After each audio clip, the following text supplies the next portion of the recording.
Aujourd'hui, on confond tout. On confond l'extrême gauche, on confond l'ultra gauche.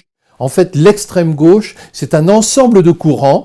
Il y a des courants de toutes sortes. Et en fait, vous avez deux grands archipels qui se font face. Vous avez d'un côté un archipel autoritaire, léniniste, qui considère que seul le Parti communiste doit diriger la révolution. Et là, vous avez les trotskistes, les maoïstes, les stalinistes, etc. Et en face, vous avez un archipel anti-autoritaire. Alors, dans cet archipel anti-autoritaire, vous avez un vieux courant qui remonte au 19e siècle, qui est le courant anarchiste, les anarchistes. Et puis, vous avez le courant ultra-gauche, qui est beaucoup plus jeune, mais qui date quand même d'il y a 100 ans. Et ce courant ultra-gauche pourrait se définir très rapidement et très sommairement comme un courant marxiste anti-autoritaire. Ce courant, aujourd'hui, vit une nouvelle jeunesse de façon totalement surprenante. J'avais publié au début des années 2000 un livre qui s'appelait « Histoire générale de l'ultra-gauche » dans lequel je concluais que je voulais faire l'histoire de ce courant parce qu'il allait mourir avec le XXe siècle. Eh bien, je me trompais, c'est-à-dire qu'au XXIe siècle, un nouveau courant, enfin c'est le même, mais il a retrouvé une grande vigueur, et c'est pourquoi j'ai voulu écrire cette nouvelle histoire de l'ultra-gauche.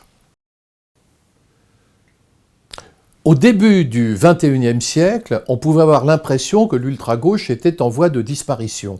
Mais on a vu apparaître une jeune génération d'activistes qui ont appliqué des préceptes très anciens, qui venaient pour la plupart d'ailleurs de Guy Debord, grand théoricien situationniste, selon lesquels le combat principal, c'était le combat contre les nuisances. Et en fait, Guy Debord voulait parler des nuisances environnementales. À partir de là, on a vu des centaines de jeunes activistes partir à la campagne, s'installer parfois dans des communautés, constituer des ZAD, des zones à défendre, qu'on appelle aussi zones d'autonomie défensive, et qui sont vraiment des créations pures de l'ultra-gauche, et privilégier le combat écologiste. Évidemment, nous ne parlons pas ici d'écologistes modérés, nous parlons ici d'écologistes radicaux, qui veulent en réalité détruire le monde capitaliste, responsable, selon eux, des nuisances environnementales.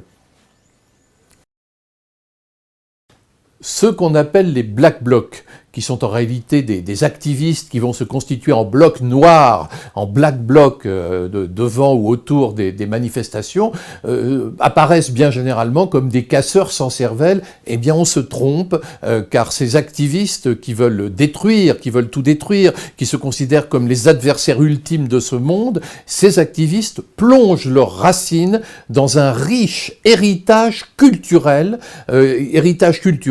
qui remonte jusqu'au début du XXe siècle.